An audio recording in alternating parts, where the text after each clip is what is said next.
I want my HTV. I want it now. And I want it live.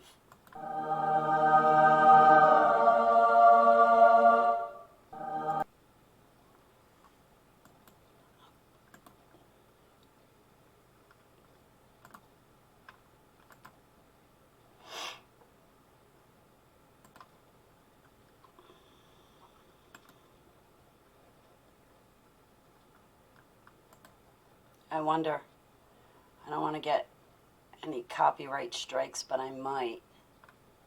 Well, let's have at it. Listen. Hey everybody, this is Shad Sullivan coming to you from the headwaters of Bitter Creek, Archer County, North Texas. We have to talk. State officials will be assisting to help identify potential alternative markets if a producer is unable to move animals, and if necessary, advise and assist on depopulation and disposal methods. Ladies and gentlemen, we are plowing under vegetable crops from coast to coast.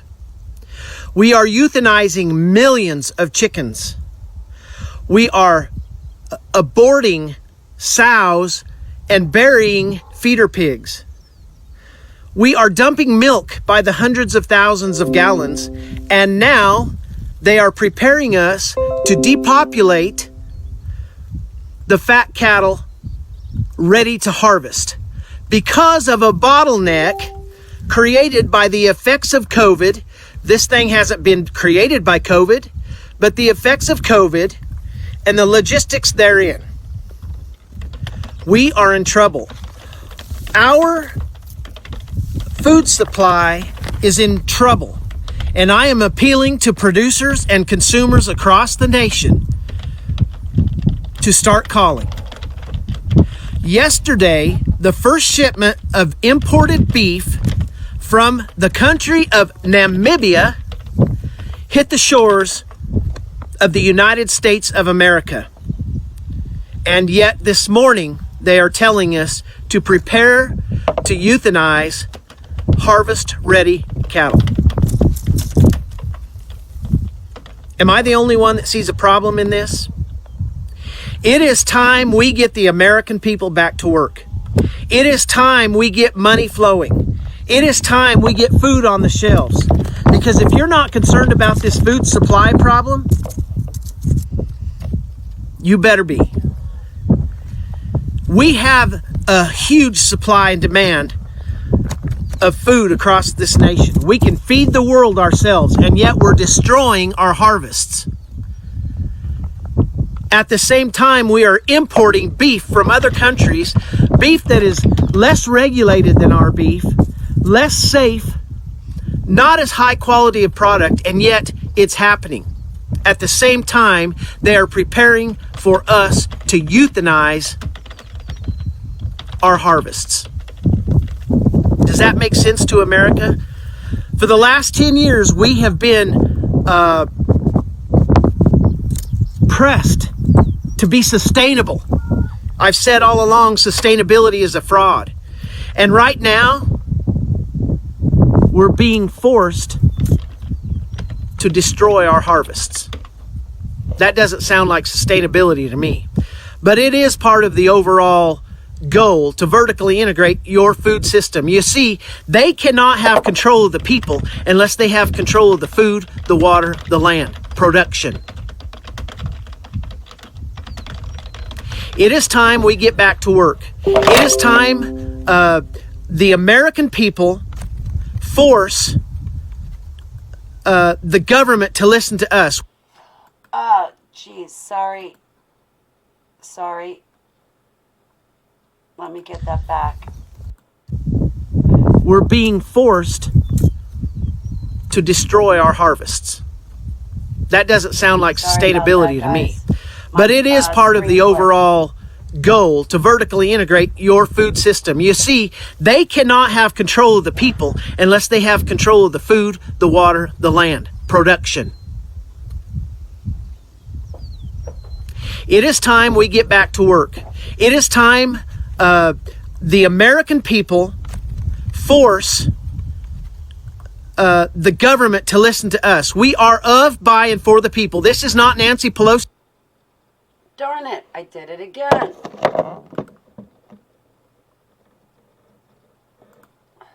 Sorry.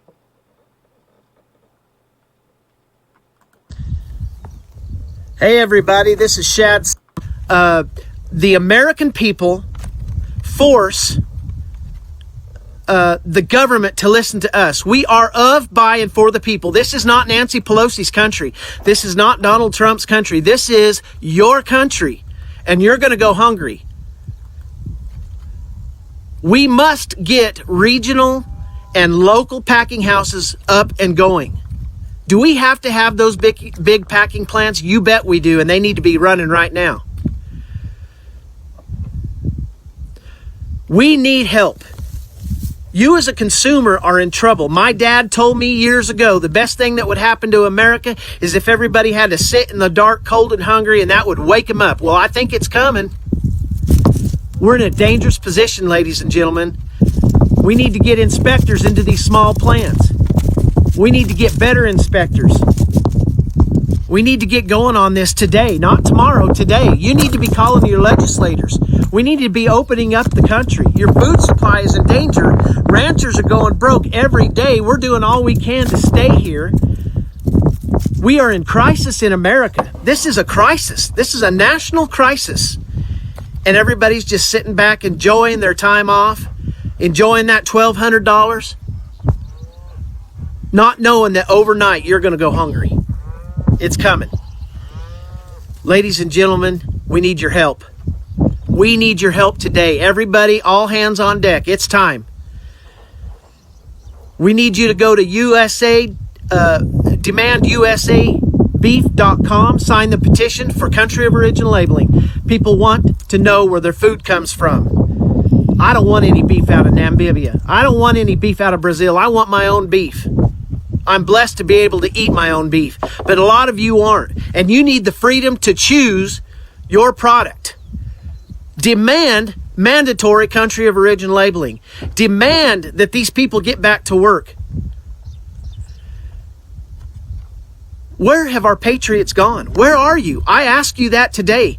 Good question. This thing's going to be incredibly tough overnight. It's already tough. You think the shelves were empty 2 weeks ago. You just wait. We have a bottleneck in this processing facility. Oh, wait, pause. If the shelves are empty, doesn't that have to do with the fact that we stopped getting food from China? So now we're actually noticing that these products in the store are not on the shelves anymore because of whatever Trump and politics or politicians are doing. Now, I try to stay out of the politic game. I don't know that much, I'll be honest, but we're noticing the effects on our shelves. We don't have products from China on our shelves as much as we used to. All of those products are bought out, and that's why the shelves are bare. I think there's other agendas and perspectives going on that we definitely have to consider. And I'm really grateful to this gentleman, Shad, for making this video. I hope I don't get a copyright strike, but this video impacted me today, and a few people sent it to me, and I hope you don't mind that I've played it on my channel, but I think that the message that Shad is carrying is really, really, really important. And please also remember that I guess on a personal level, this touches me because my grandparents raised me and they were both farmers. So please, without further ado, let me zip my mouth and let Shad finish. Logistics in this transportation system of our food supply. You think we're not in trouble? We are. I'm sorry, my tone is so bad. I'm so upset. But we have got to get this going today, ladies and gentlemen. We appreciate your support. Producers, start reaching out to consumers. Forget these associations. Forget all of the corrupt bullcrap that's been going on. We got to put a stop to it, too. It's time. Say law. My apologies for my tone. No. I'm worried about my country. Try to make it a good day, you guys. Don't you ever apologize for protecting your country.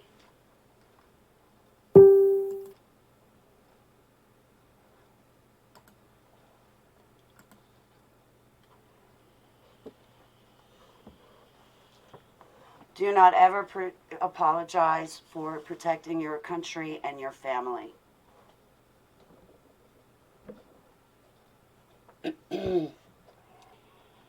So, how are you guys this evening? Hey, Joshua, what's going on? Right? Ezekiel bread, deaf bread. I love you, brother. Lynn. Lynn, I still got to mail you out that Dragon Speech software. I will get it to you. I'm so sorry, sweetheart. I've been so slow. I've kind of been on in reverse. I've been going so slow. So, can I play another video for you guys? And I think Satan is reading out the book of Revelation, and he's making everything come true, you know, the end times.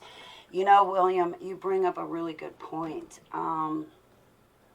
There's different perspectives on how to look at things, like the book of Revelation. Now, those are prophecies that are, I think it's approximately over 3,000 years old. And they're coming true in our current day, right? Make William 12, they're coming true now. But on the flip side of things, another perspective to look at it, and excuse me for the words that I choose, but in the super soldier community. In the super soldier community, they say that the elites are acting out Revelation in our Holy Bible. They're actually reading it and literally acting it out. And that's kind of strange if you think about it.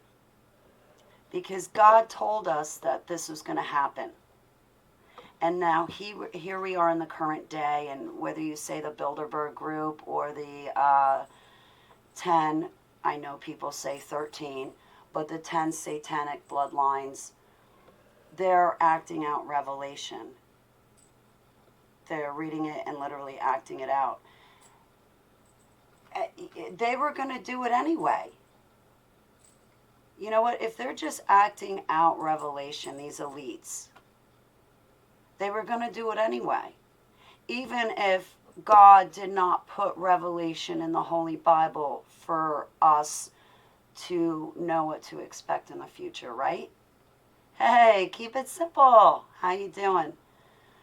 I hope you and your family are doing well. I'm so glad that your travels are concluded, and I can stop worrying a little bit less. I can stop worrying a little bit more. Uncle Obvious, I love you, buddy. I love you guys so much. I have to be honest. That's another reason why I ran the video, is because I wanted to kind of chill with you. So can I get off on a tangent briefly? Can I tell you something personal? So, in the super soldier community, I'm not a part of those communities anymore. Okay, guys? Joseph Mangley said it best when Joseph Mangley told me back in 2008, Holly, if you ever come back, they will kill you. So I stay away from it. But in the super soldier community, there was this one super soldier in particular that I am going to protect their gender too, if you don't mind, their whole identity. They told me that these elite families and this super soldier, I'll say super soldier, like I'm an ex-super soldier. Okay, this super soldier told me that the elite families are acting out Revelation. And we got talking about Satan. You know, the fifth fallen cherub, formerly known as Lucifer. And I know this sounds fantastical to a bunch of people, but most of my testimony is fantastical anyway. Moving onward. So while I was speaking to this super soldier, I would consider, personally, I would consider this super soldier to still be active, in my opinion. And they got in depth about the Rothschild family, and they were taking a look at my drawings. And I have a certain drawing, it's up on my internet site. There's a certain drawing about when that I have that I made.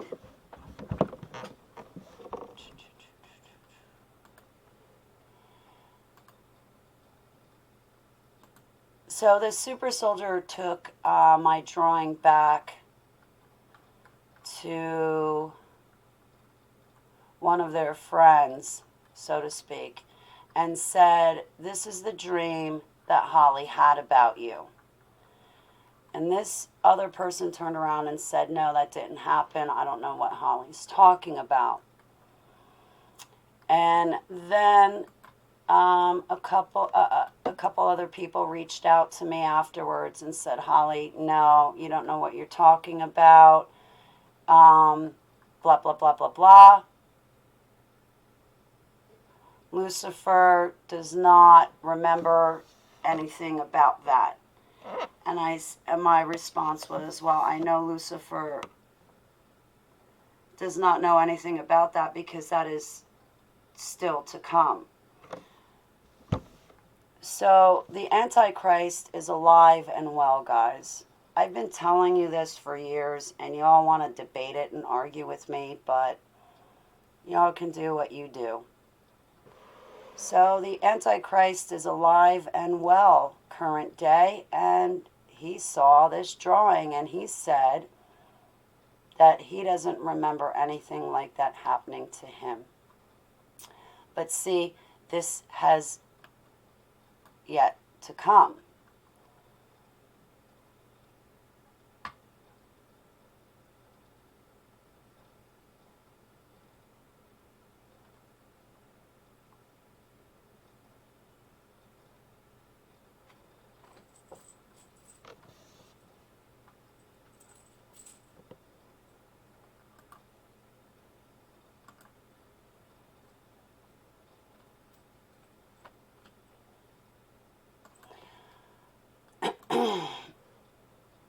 Do you guys mind if I share another hour-long video with you?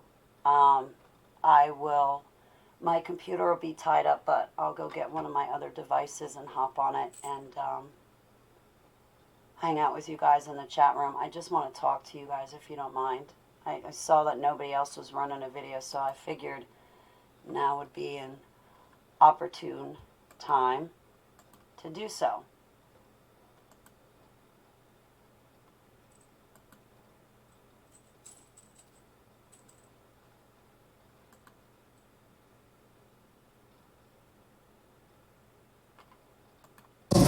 So let's take a little break. Can I share a Yeah, sure, please do. In regards to the abortion, I just recently fell over YouTube. Young lady, she's a survivor of an abortion. And I took a doctor and his wife with us who had never done this treatment. The baby out of the mother's womb. I'd never heard a president ever say anything remotely. You know, because what did it do then? Boy, she gave you an image of what was going on, didn't it? It ain't just abortion. Ripping the baby out of the mother's womb. We have to begin to Sorry talk about the background noise, guys. I'm comfortable with this. Noise, guys. Come on, brother. I'm waiting for this video. And then, This see, is, then you get into that, then in grace, then you get to go to grace, right? I used to think like you, this happened to me. This is Coach Dave Daubenmeier. This was in Pennsylvania last February 2019. I hope you don't mind if I share it. So I'm just going to let it play. It wrecked my life. I went to Christ. Oh, he's forgiven me. Come on, come with me. That's it. We'll take a little bit of a break here. We'll come back and we'll ask Holly. She spoke last time, we heard her last time. She was an SRA, would that be? Yeah, she was sexually, satanic, ritually abused. She was the real, it happened to her. Now, as much as the media will try to tell you it's not true, that didn't happen, she's going to tell you, yes, it did. And it is going on. Because understand, All those who hate me love death. We don't understand how much they love death, to the point that they will take little children and torture little children and abuse little children. If we think about the grace of God and how merciful and how loving God is, how dark is that pit? And there are many who are in that pit, and we don't think it. We don't see it. It's going on all around us. So let's take about a 10-minute break, and I will give you a chance to share your story. No 10-minute The break. reason we're here is we're trying to connect people. We've done very, very successful in a couple other states. And Bobby stepped into the plate and was trying to help it happen here. And I know it's a long traveling distance for some of you, but we want to try to, every 3 months, whatever, try to get the group together and allow you to bring other people so that you know that you're not alone and we can fight this fight together. So we'll share those in. Thanks, Cheryl, for reminding me of that. Holly, I've known Holly kind of casually really for a couple of years, and last time we were here, some of you were there, she tested. This was one of the 4 ministries who ordained me. It was Mr. and Mrs. Coach Dave Daubenmeier. Dave, author, and I believe the 4th ministry's name was Sarah Ashley. So, this is special. Testified about her. I gave him a testimony.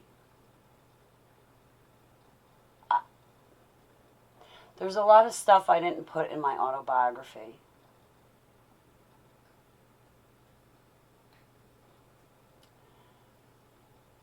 But what I told Coach Dave on this day took me many years to be able to come forward to literally speak publicly. When I woke up from MK Ultra, I lost my speaking abilities for 9 months. This is not a joke, guys. This is serious. It's not a game.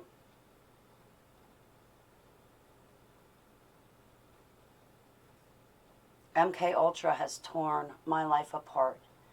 And the thing that is painful about that to me is that there's many people in my chat room and many people that are going to watch this video, and they too were torn apart, their lives ripped asunder because of their exposure to MK Ultra, all stemming from Operation Paperclip.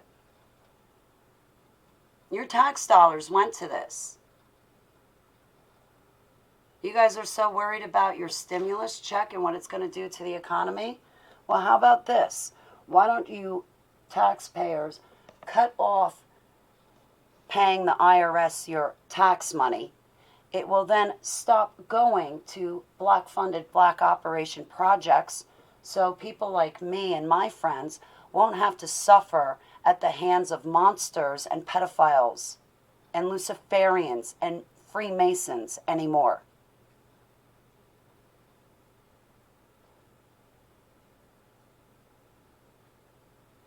Then you won't have to worry about receiving your stimulus check. Just saying, though. I mean, I'm guilty of paying my taxes, too. Personal experience of But this testimony I'm about to show you, excuse me for my anger and rage, because I'm offended, appalled, and pissed off. But I'm a survivor of these projects. So listen.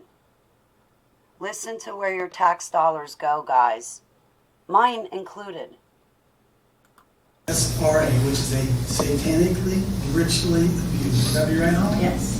That happened to her. Now, Russ Dizdar, I don't know if you guys know Russ Dizdar or not, but Russ Dizdar is dealing with this every day. Kids in cages. This is going on. As hard as that's why the abortion won't end. Do you understand that? What they're doing with this kids and the adrenochrome and all that stuff. This is very, very real.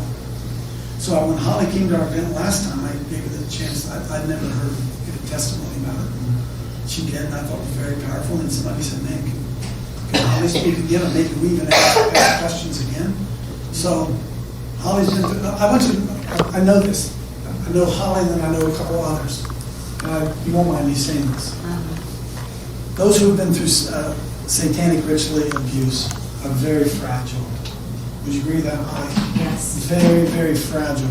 They've been broken, repaired, but it's still got some cracks in it, and sometimes it's really easy for that to erupt again. So we have to be really, really sensitive. And if we really even knew what she went through, we would probably, man. I read on my show yesterday the quote from Hitler. I don't know if you guys heard that, talking about women and war and how men in particular, men maybe can make it through war, women can't. Women were not designed to go through war. That a man might make it with some what do they call that afterwards? PTSD. A man might make it with it. A woman, she probably ain't gonna make it with it. It's hard. So understand that Holly is walking this out, even though she's been redeemed by the Lord and loves Jesus. She's been redeemed by the Lord. She is walking it out every day, and it's a fragile walk. Because why? She's confronted with the same issues that we're all confronted with in life. And she was a severely broken soul. And so we need to have sensitivity, not just towards her, but to those that we hear in those conditions. And I think a lot of times we really lose sight of what some people are carrying that we have no idea that they're carrying. Right? Bursts of anger, emotionalism. If we had any idea, probably what went on in their life, we would understand it better. Sure. We read about and we try and imagine what the evil in this dark spiritual realm is. Because you got it in your face. You know it can't be true. And we cannot even begin to understand unless we pray through the Holy Spirit how to pray through it. Amen. Because that's not something that we're used to being able to confront. So Craig, we have There's so some much of we this. can learn from you. Well, so she's either lying or she's telling the truth. We have to decide which is she lying to us Because or we she need to telling know the our truth. enemy. People just think that the enemy's not real. Because you're Holly, go ahead. He is real. You don't have to go there. You can go right here wherever you feel comfortable. But before you start, I just want to reinforce the SRA and how real it is. Back when I was Bobby still dealt with young children's services, so Yeah. Bobby's seen it too. satanic ritual abuse, the agency that I was working for actually had one SRA victim that they were, quote, servicing in housing. So these things are readily admitted by mainstream psychologists and psychiatrists. If you ask them behind closed doors, they're not going to come out and verbalize it. The psychological industry is so brainwashed and completely controlled until you get these people behind closed doors, and they'll be more honest. So I just want all that said, I'm just reinforcing that the reality is SRA victims are housed out there in everywhere in America, but we don't know where they're at. I believe it. If you don't mind, I wrote something, so maybe if I can read it, it would be a good place to start. And, all right, I was born September 12th, 1974, and raised by my grandparents, William and Millie Gabry in Far Hills, New Jersey. My grandfather was SCI, U.S. Navy during World War II on a minesweeper ship. My grandmother was a military wife. Papa would come home and tell my grandmother how the military would give him and the other soldiers LSD and marijuana just to see what it would do. I believe it started there, and with other factors such as Project Looking Glass, this is how I came to be trafficked by my military and government. I was in projects relating to super soldier programs and MK Ultra mind control in deep underground military bases and above ground government facilities. I was born into black-funded black operations projects supported by our tax dollars at the hands of our government and military, controlled by elite families, such as the Rothschilds. I came forward as a whistleblower that has personal experience, and I am still in recovery. I've done many interviews in the past 2 years online. This, for me, is new, being face-to-face, and excuse me, I get nervous. I came forward to tell what one goes through, so other survivors know they're not alone and where to turn for help. I am a survivor of Pedogate, Pizzagate. Aliens have abducted me when I was a child, and that was just the beginning. I recall being on a black operations team and inside DUMBs, deep underground military bases, all my life. In my 20s, I recall working in front of a Seagate, going into dimensions. You know, this sounds fantastical, but forgive me. As well as to different places on the earth. Clones were made of me, so no one on earth would miss me while I was gone or realize what was happening. December 2014 is when I woke up from the MK Ultra programming. I lost my speaking abilities for 9 months as I began recalling being locked in a cage and being electrocuted with many other children. When the hypnosis and programming broke down, that's pretty much when I lost my ability to speak. My Walters, also known as subpersonalities,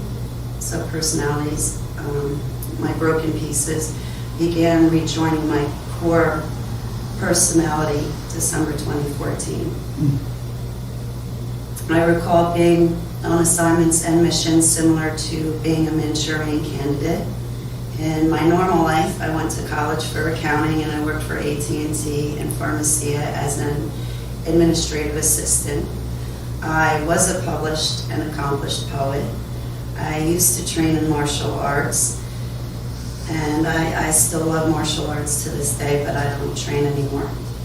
My grandfather passed away when I was 13. My father passed away when I was 25. I had wonderful relationships with them.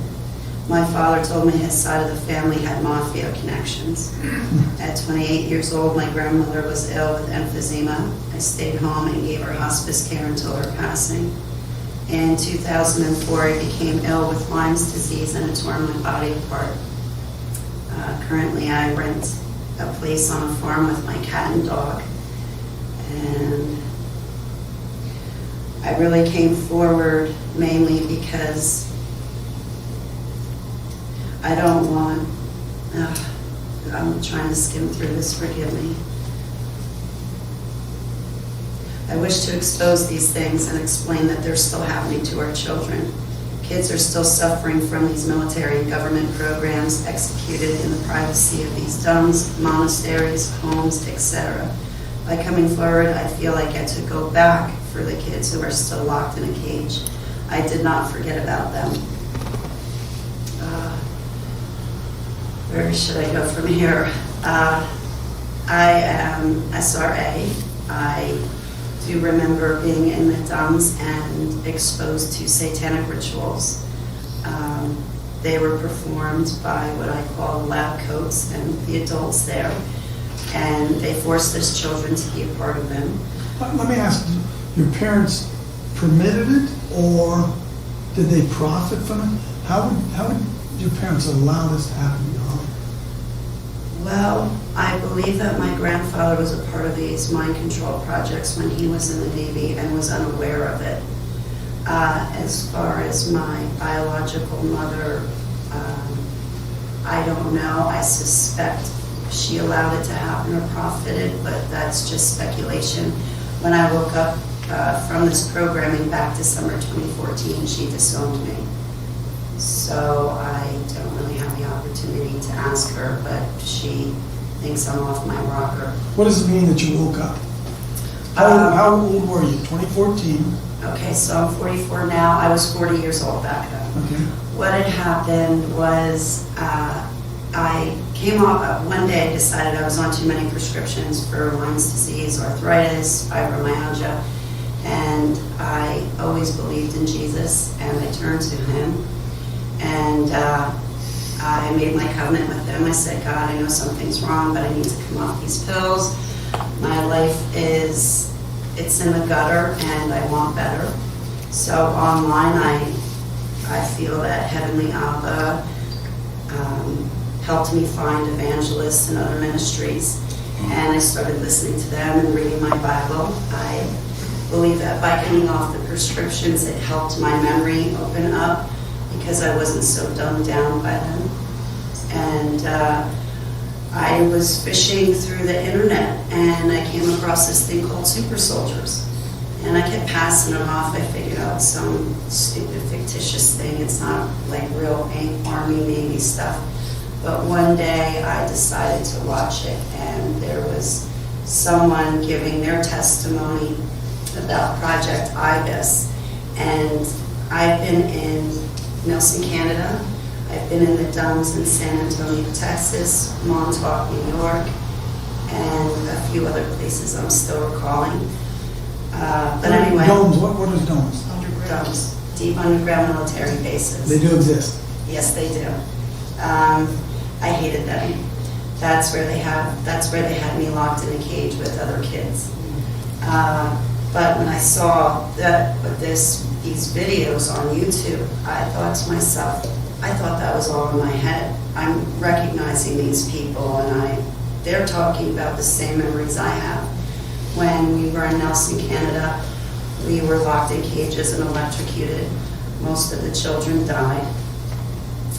Those of us who did not die, we were put through even more human experimentations. Electrocuted for what, Holly? What would be the purpose of were they trying to kill you? I believe they were trying to fracture and split my mind, get me to disassociate, because I'm also DID, which is dissociative identity disorder. So they want to get you in so much pain that you would come out of it. Yeah, I would come out of my body, I would, lose my consciousness. In other words, to accept what they were implanting. Yes. So once, when they electrocuted us kids and I left my body, that's when they would train and program me with different, for lack of better terms, skill sets. And then, I'm sorry, forgive me, it's hard because my memories are still fragmented. And it's hard for me to explain it very well. But the lab coats in the dumps, they would rape the other children and expose us to it. They would play a color game and have all of us kids pick out a color, and then one of the lab coats would call out a color such as pink. And I remember this one time I almost picked pink, but when I saw the little color flag, it looked like it had a smudge on it, so I went for the yellow flag, and the other kids had picked other colors, but this one little kid picked pink. And the lab coat came over and picked the child up and walked it over to a cage where there was this huge wolf, dumped the kid in the cage, and we sat and watched as the child was torn to pieces.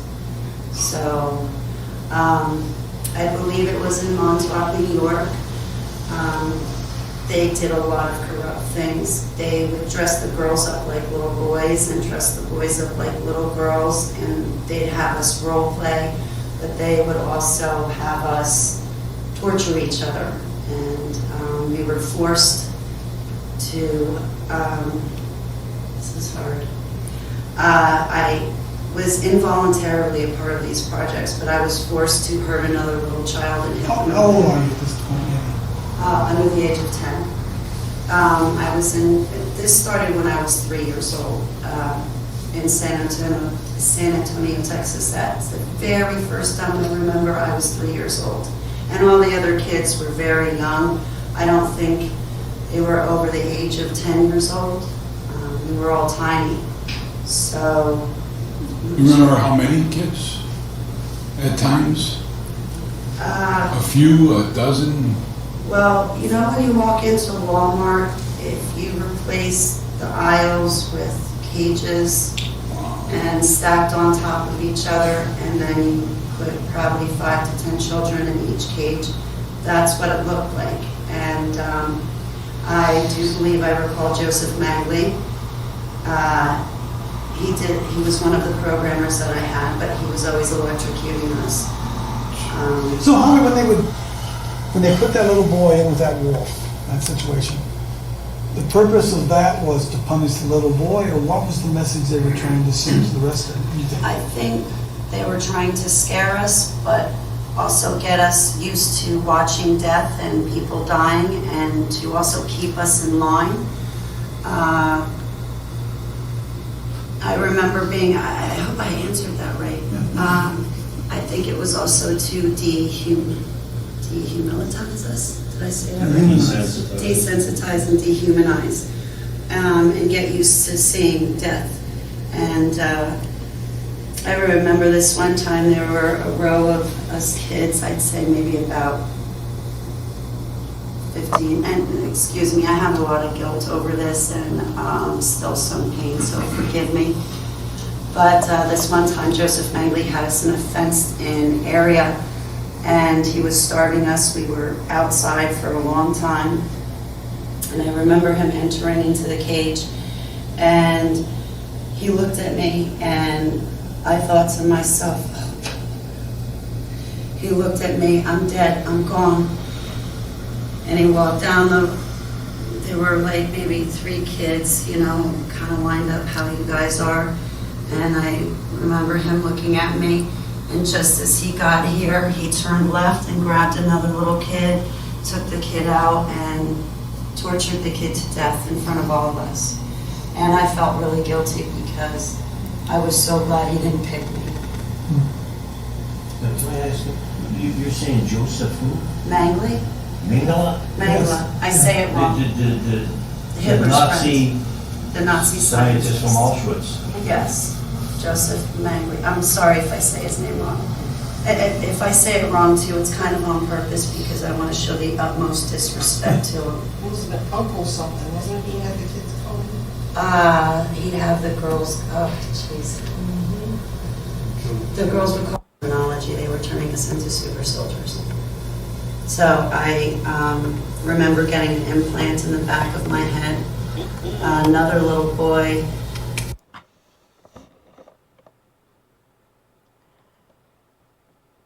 The girls used to call Joseph Mangley Daddy. So when you ask me who is my daddy, it's a loaded question.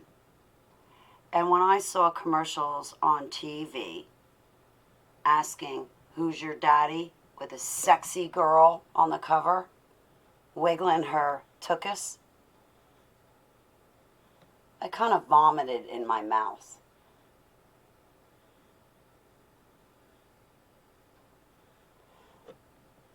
There's a few parts they took out of this video and edited it, and that is okay, because probably what I was going to say would have triggered people, and it would have triggered them not in a good way. I used to call Joseph Mangley, I nicknamed Joseph Mangley. I had Stockholm Syndrome over him. I nicknamed Joseph Mangla Joe the Mechanic. Joe the Mechanic would always fix us up. If there was a problem, he'd get inside our brain and work it out for us.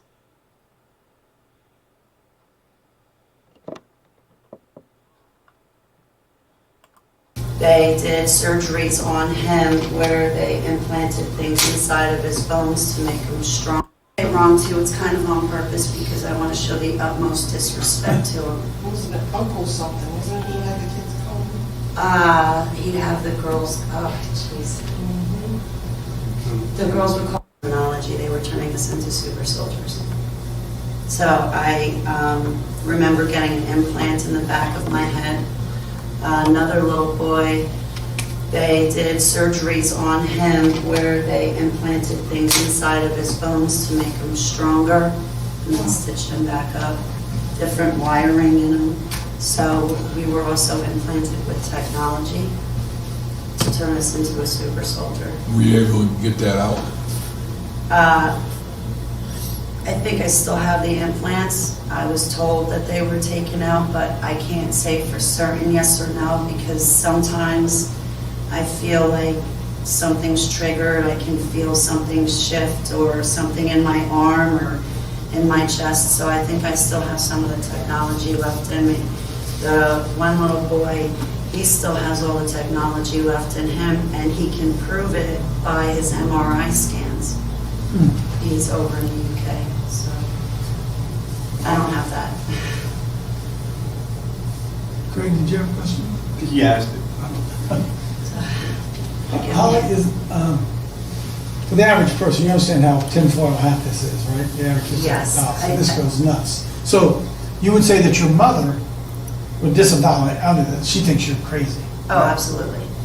Yes, she does. And we have no communication.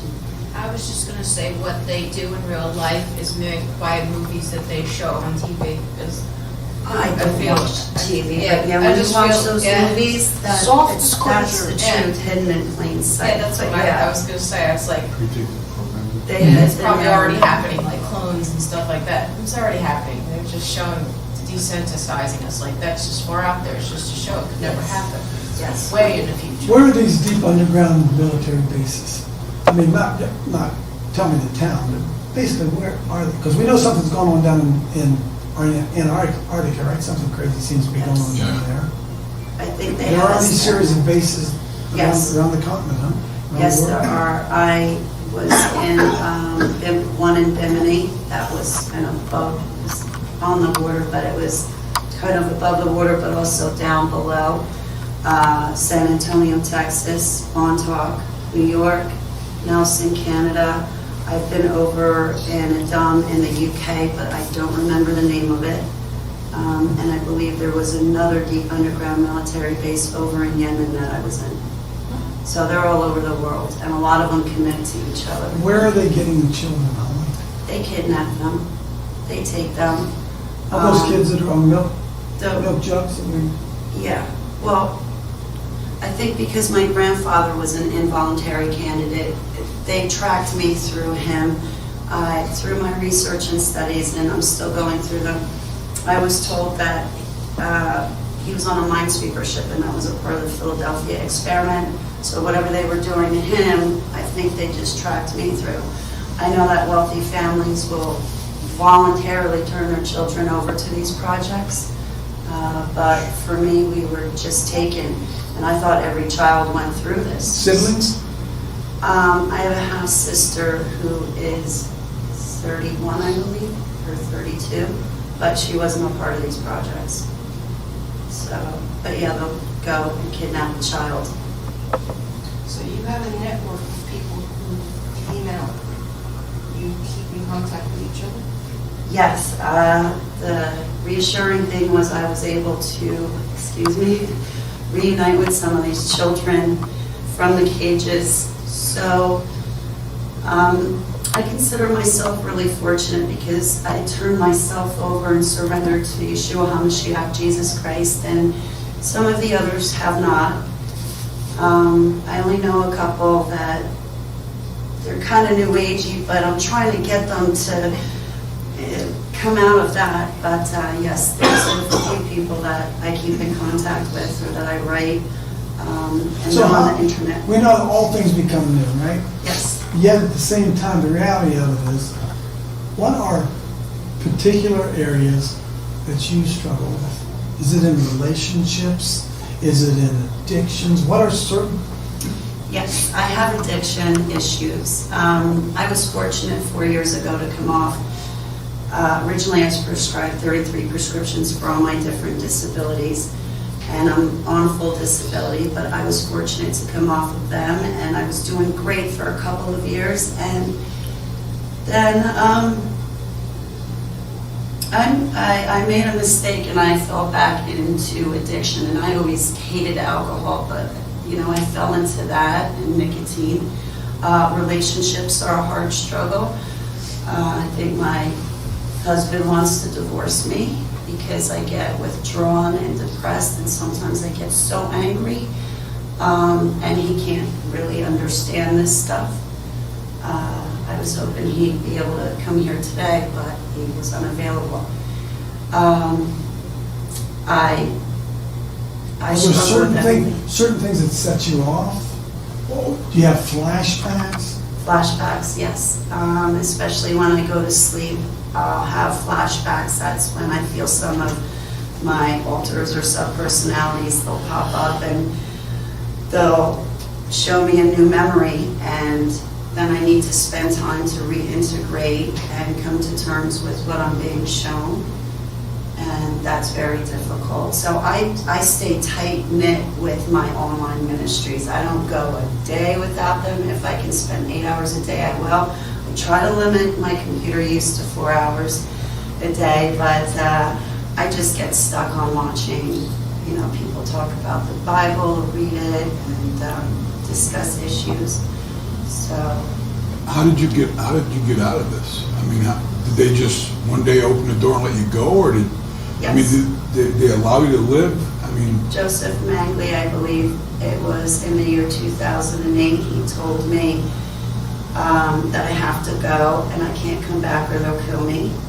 And then in 2011, it was the last time I ever went on a plane anywhere. I flew out to Denver, Colorado, and it was on a vacation, and about 3 days after I was there, I was approached by 3 other super soldiers, and they had said, Holly, we're coming forward.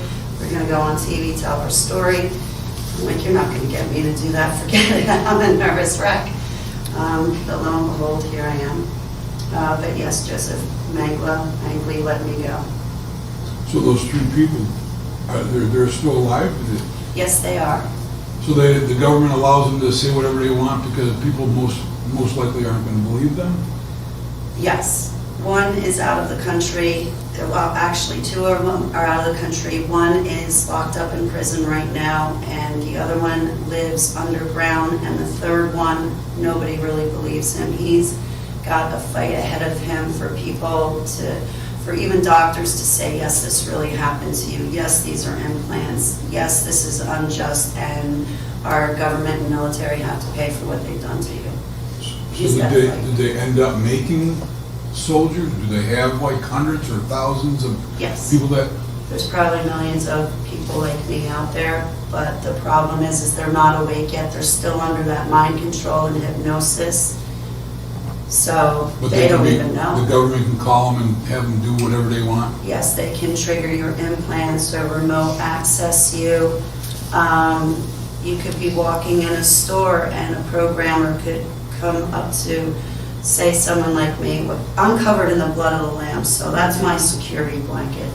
But I've heard of a super soldier being in the supermarket and a programmer comes up and says a couple keywords or phrases or moves their body a certain way using their body language, and it'll trigger that person.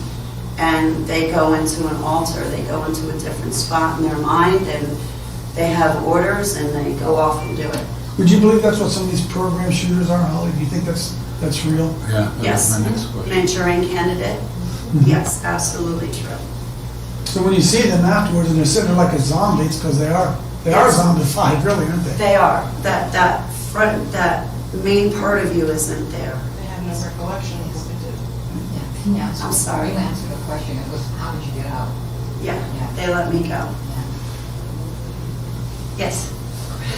I was here when you were here last time. I appreciate you coming back.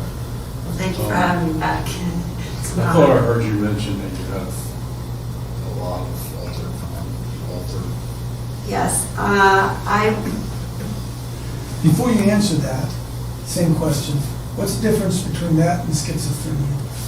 schizophrenia is when you hear a voice in your head, but I equate that with being demon possessed, where you're hearing a voice. So I don't have that. I don't hear voices in my head.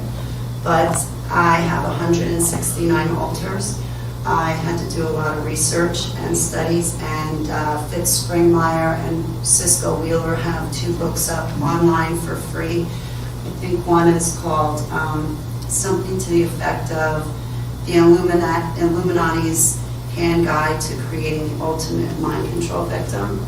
So, So you have 109, 169 alternate personalities. alternate personalities, yes.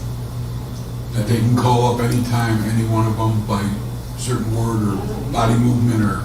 Yeah, they can be triggered, but I'm reintegrating and I have Jesus. Right. And so I am co-conscious and I have a lot more control. There's other people, they're not conscious, they're being triggered, and they're programmed not to remember. So, Going back to when you said alien, fallen angel. fallen angel, yes. Abducted. What age were you, what can you remember the fallen angels were in charge of the technology, I am sure. Yes. Because that's where it comes from. I think they're here. I think I've met a few of them. Sorry if I word it wrong, but not just the little gray aliens, but also the big reptilians. Some look like a T-Rex dinosaur, and the other type of reptilian I met was like humanoid, but the bottom half was a snake and the top half it was a person. Those things inscribed on the pyramids Yep. in Egypt, like that one with the beak cloth, that's very much real. Very much real, and they're here. What do you mean by here, Holly? Just in, In deep underground military bases, they're here. Antarctica. Yes, I heard there's 12 guardians down in Antarctica, and they found a bunch of stuff down there. Yep. I have one memory of being down there, but it's so scattered and vague, it's hard.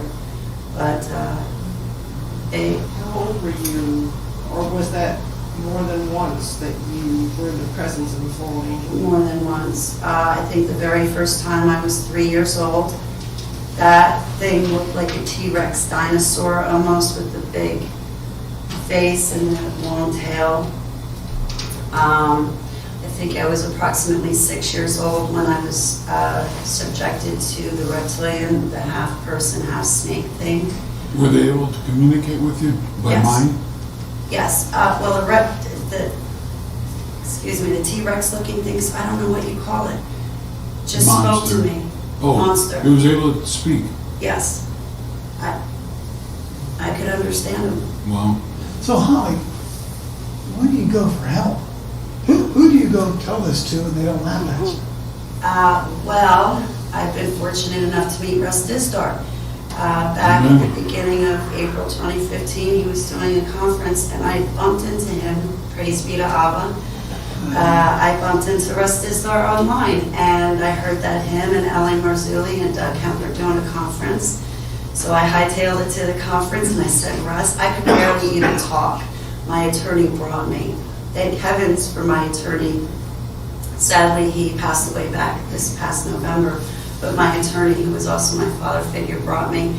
And I said to Russ, I'm like, because of the things you talk about, the super soldier stuff, I'm from Project Ibis, I think I'm one of them, and I'm here because of the things you talk about. I think I'm one of these survivors. And then September 2015, I saw him again, and that's when I got baptized to Yeshua HaMashiach. So I spent some time seeking help from his SIIU team, and what we would do there is, no matter how fantastical my story sounded or how scattered I felt, I could just go to the SIIU team and lay it on the table and be honest, and then we would pray about it in Jesus' name and ask for Jesus' help and the Holy Spirit to help heal me on the inside. So thank heavens for Russ Dizdar. I've met Scott Hensler. He's helped a couple people like me. The next person I want to meet is Dave Carrico because of the things that he talks about. And he knows a lot about stuff that trigger me all the time. But definitely Russ Dizdar had a big part of it because he talks about transhumanism, so I can relate to that. Stuff's real. Oh, absolutely. yeah. Absolutely. Well, we know that the Lord said that as it was in the days of Noah, Noah. it will again be. And we know what it was in the days of Noah because the Word tells us. Yeah.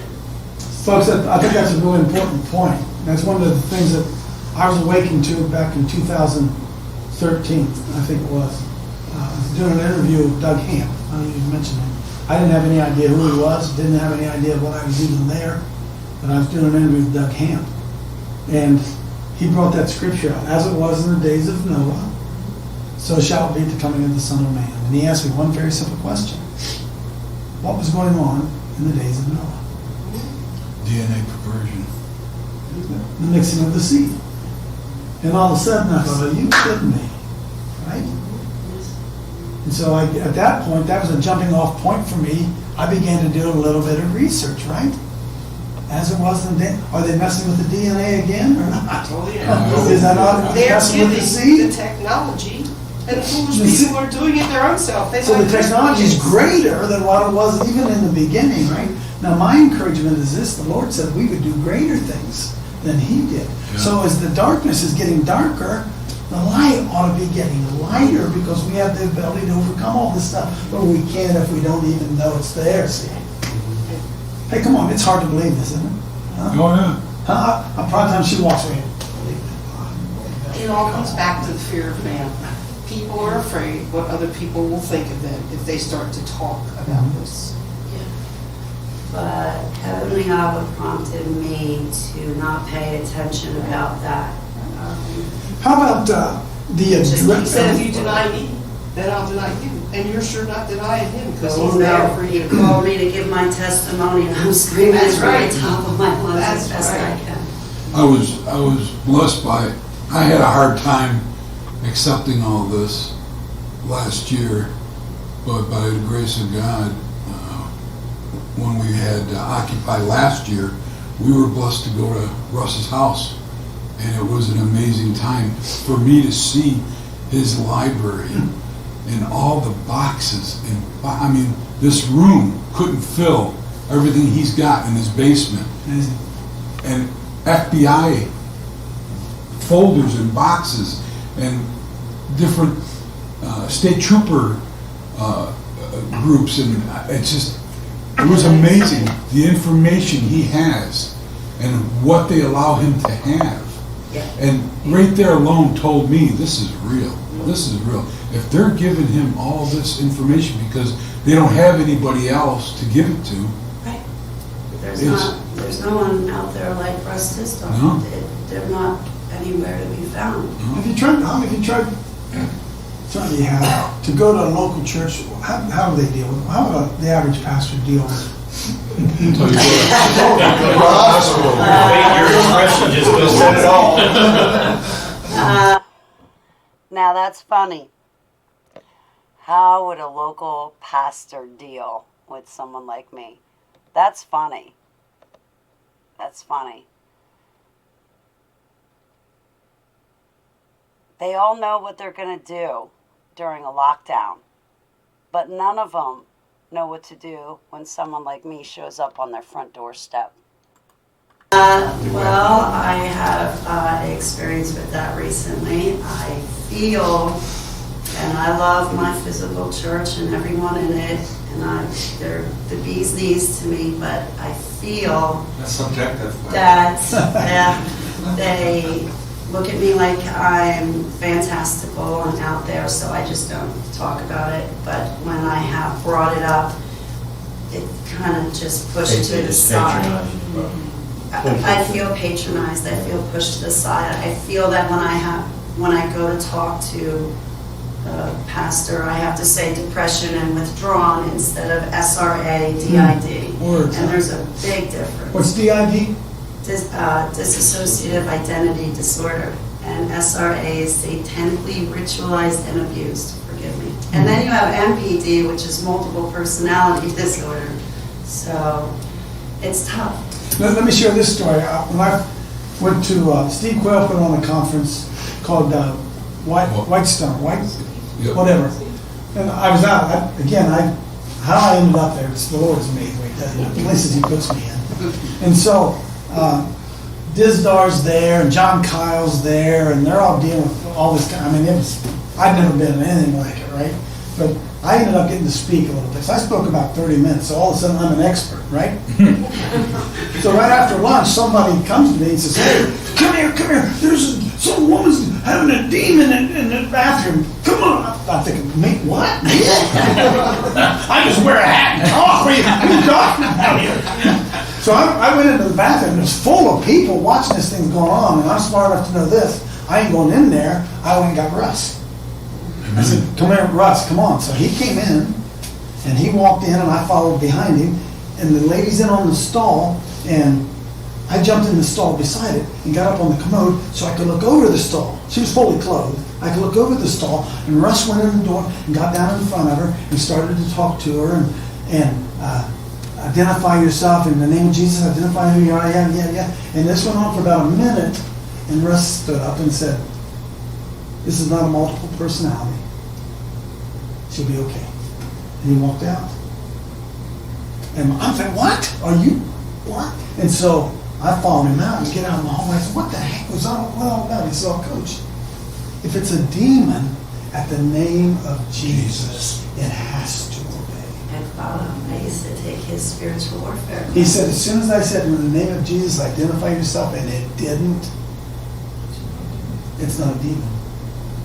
It's something And else. to you at one of your demonstrations there, you ran into somebody on the Yeah. sidewalk. And Yeah, she that was- there. She identified herself. Yeah, that was That was- unbelievable. what was her Louisville, name? Kentucky. What was her name? Last, I'll tell you. Listen, I'm a novice at this, okay? I'm a novice. We're in Louisville, Kentucky, 2 summers ago. That might have been last summer. Last summer. And this girl over here is obviously having some issues, and people were over there, they're talking to her and praying with her, and, you know. Most Christians have no idea. You can be a good Christian, good follower of Christ, and not understand the demonic realm at all. We all know that, right? And they're all over Lack of there. knowledge. They're over there and they're dealing with it and everything. And finally they come walking over to me and they said, "Hey, Coach, man, yeah, go over that girl's crazy. That girl I went to." So I just thought, well, okay. So I walk over here and she's a lot like you, pretty, young, and I just went up to her like I saw Russ do. And I said, "Hey," I started a conversation. And I said, "In the name of Jesus, identify yourself." Dark black eyes. She looked right back at me and she said, "Lilith." I said, "What?" "I'm Lilith." Meant nothing to me. Like when he Google. said. I got my phone, I went over and Googled. As soon as I got done with it, I went over and Googled, right? You know who Lilith is? You guys know who Lilith is? Seductress. Seductress, sex goddess, right? And that was, she was looking, boy, I get goosebumps talking about her right now. That was Adam's first wife, Lilith. right before Eve. So I tread into ground that I had no business being in, and only by the grace of God did I not get thrown to the ground, beat up by that thing, you know? Believers Right. do not understand that these things do not die. Nope. They are fallen angels. They Bounce from body to they body. live forever Yeah. and go in and out as they please. I had to go through a freedom deliverance. Mine happened very differently, but when I met, well, online, right before I met Russ in person, I had his videos playing day and night, and I was suspicious that I was demon possessed. And just things were really wrong and off. I could feel that thing stir inside of me. And I actually went to Jonathan Cahn's ministry in Lodi, New Jersey, back in December 2014, and I seized the opportunity at his ministry to marry Yeshua. But when he laid his hands on me, this is what was the kicker. When he laid his hands on me, I felt something inside of me shift. I let him finish the prayer. I ran in the bathroom, and I didn't really know what was happening, but for 3 months after that, I was just tortured. It felt like that demon was clawing me from the insides out. Felt like I was being given a hysterectomy. At night when I tried to go to sleep, it just seemed that these demons were attacking me and jumping on me. I would go to pet my dog and cat, and it would feel like snake skin instead of fur. And when, it was miserable. It was miserable. And when I found Russ Distel online, I kept his video.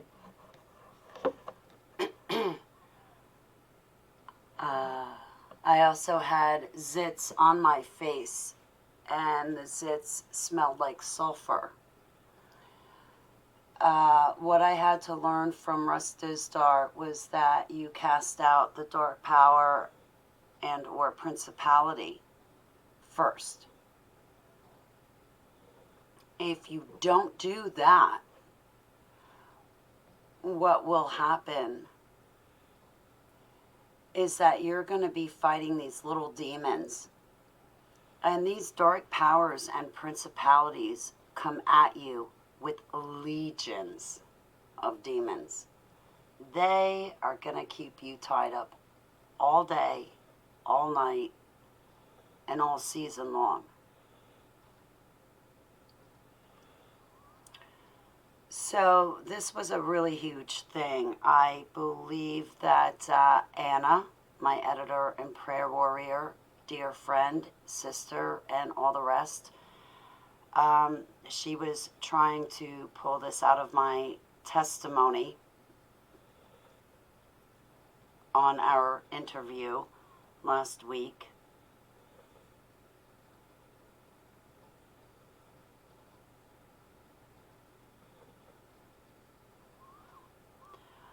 When I was demonically possessed, you know, there was someone I spoke to this weekend briefly, and I wanted to get back to this person, but they asked me, how do you know if you're demonically possessed? When you're thrown to the floor,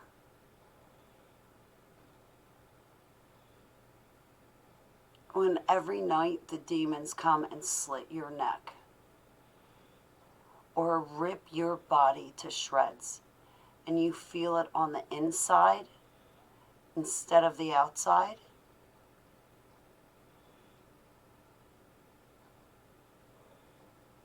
that might be a cause for ekbalo in Yeshua HaMashiach's name.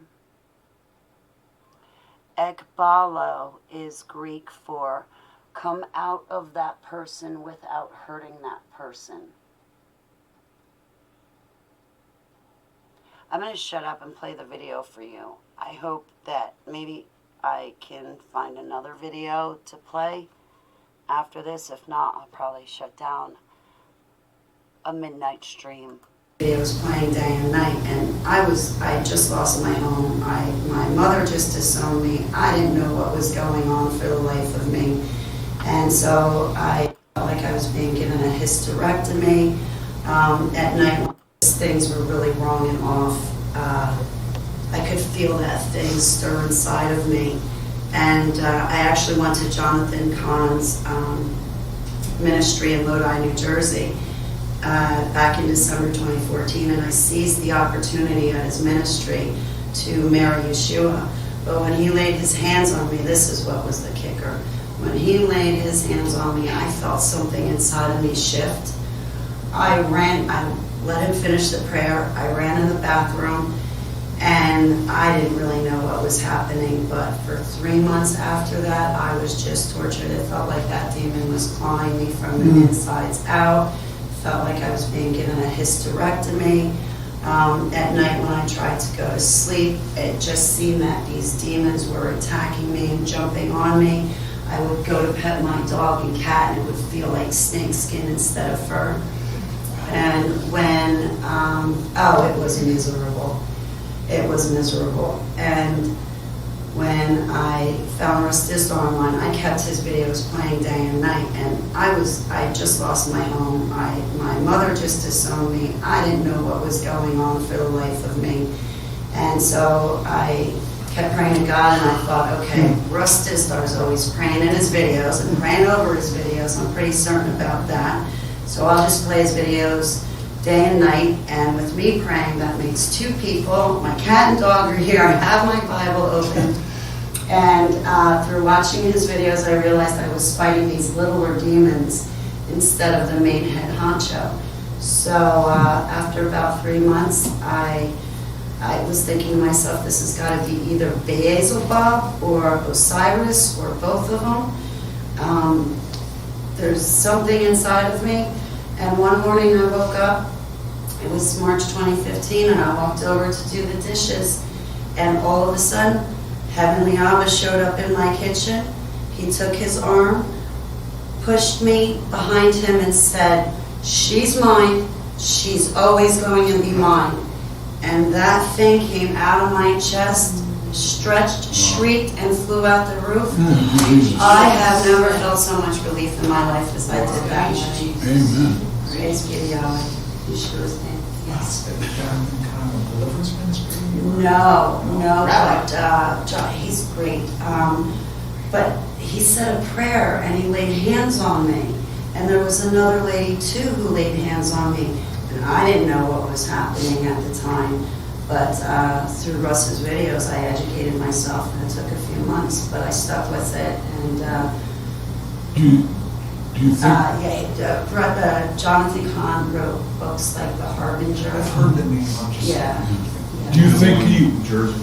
Yeah, he do you was. think I know he he, was deliverance. No. do you think he wasn't fully educated to what he was doing? I mean, if it was Russ, it would have been done and over with. Just like that, yes. Like Jonathan Kahn, I came to him to give him my testimony and, Right. and tell him I see angels and demons. Normally, I think I have some gifts. Yeah. It's not in my head.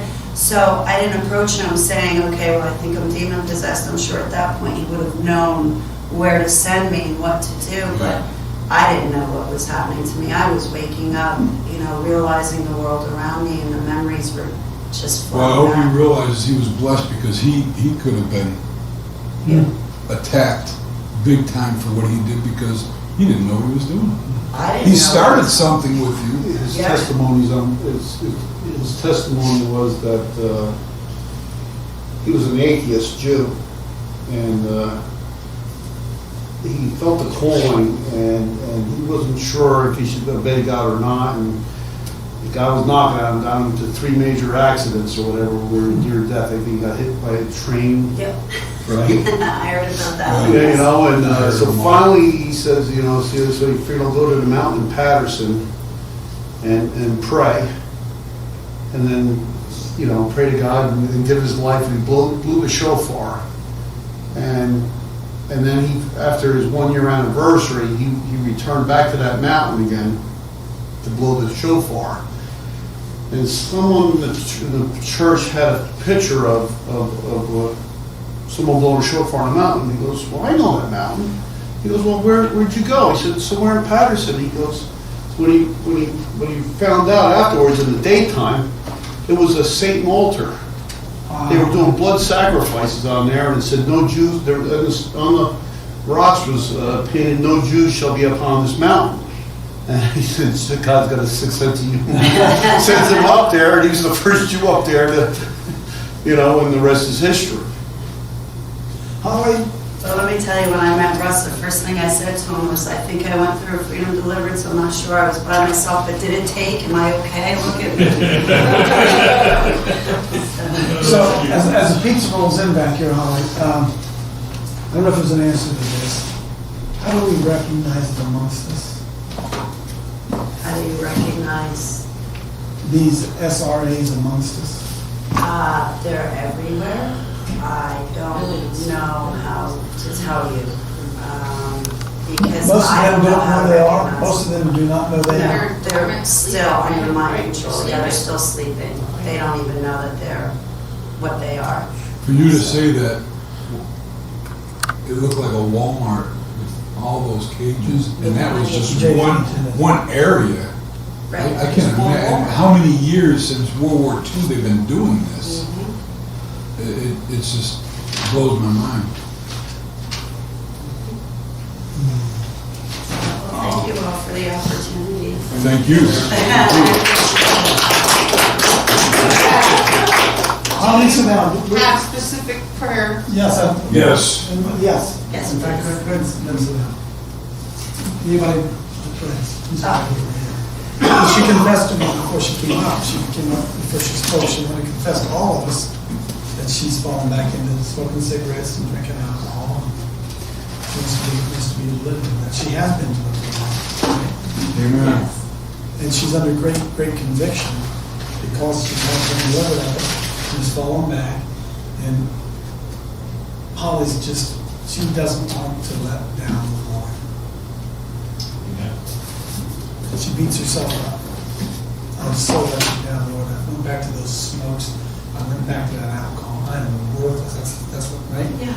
Yes. Yes. And I tried to tell her last night that, understand this, when the Holy Spirit comes, He's not the accuser of the brethren. He does not come in an accusatory manner. He doesn't come and say, you piece of crap, how dare you do that. It's not the voice of God. The voice of God is grace, forgiveness, right? You're my daughter, I love you, I know you're sorry, I'm with you, I'll never leave you, I'll never forsake you. I've given you a hope and a future. I've given you a hope and a future. And so for us to be able to recognize which voice it is, because I think she has a tendency to listen to that one voice. He will correct us. Yes, he He will. was correcting you. But in a nice, loving way. Damn. He'll correct us in a nice, loving way. So we're just gonna pray. Anyone else wants to get it out? Lord, thank you. Lord, we just thank you for our sister. Lord, we thank you that you are the King of the kings and the Lord of the lords. And we thank you, Lord, that your word says that in the name of Jesus, every knee shall bow and every tongue shall confess that Jesus Christ is Lord to the glory of God. So, Father, we know that Holly's clean. We know that you've washed her clean by the blood of the Lamb. We thank you that she's overcome him by the blood of the Lamb, by the word of her testimony.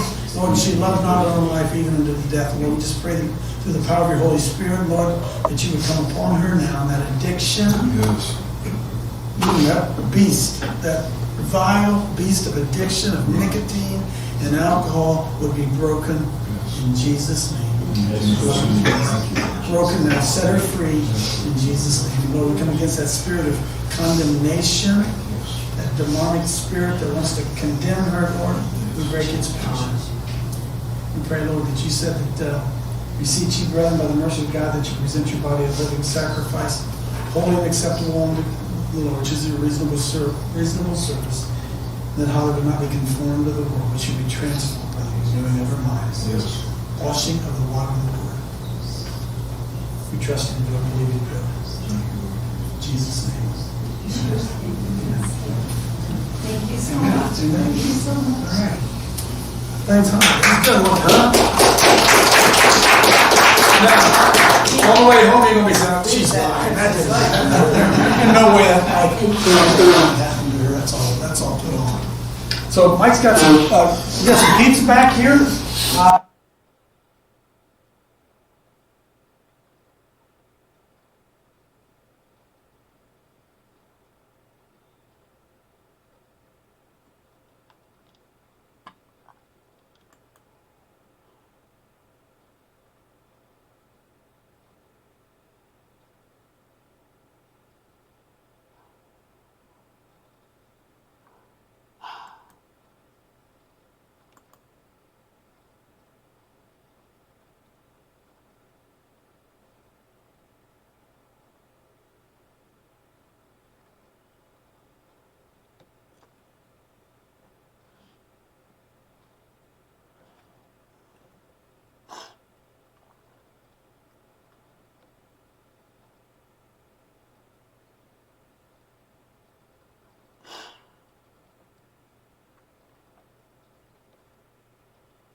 ha ha ha ha.